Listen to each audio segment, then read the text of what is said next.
ସକାଳୁ ସକାଳୁ ବାପ ଝିଅ ମା' ମିଶିକିରି ବାହାରି ପଡ଼ିଲୁ ଗୁଜୁରାଟରେ ଜାମନଗରରେ ଥିବା ଆମର ପ୍ରସିଦ୍ଧ ସ୍ୱାମୀ ନାରାୟଣ ଟେମ୍ପଲ୍। ଆପଣମାନେ ଯଦି ଗୁଜୁରାଟ ଆସୁଛନ୍ତି ତାହେଲେ ଜାମନଗରରେ ଥିବା ସ୍ୱାମୀ ନାରାୟଣ ଟେମ୍ପଲ୍ ଯିବା ପାଇଁ ଭୁଲିବେ ନାହିଁ।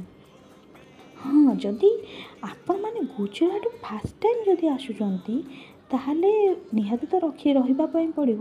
ତ ଯିବା ବାଟରେ ଆପଣ ଆପଣଙ୍କର ଖାଇବା ପିଇବା ନିହାତି ଧରିକି ନେଇକି ଯିବେ, କାରଣ ଏଠି ପାଖାପାଖି ମାନେ କିଛି ଛୋଟ ମୋଟ ହୋଟେଲ୍ ଆପଣଙ୍କୁ ଦେଖିବାକୁ ମିଳିବନି।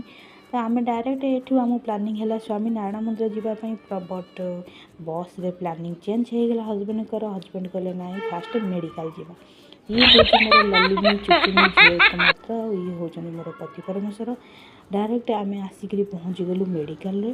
ମେଡ଼ିକାଲରେ ମୋର ଶୁଖିଲା କାଶ ପାଇଁ ମୁଁ ମେଡ଼ିସିନ ଆଣିକିରି ମା' ଝିଅ ଆମେ ଏଠି ବସି ଯାଇଥିଲୁ।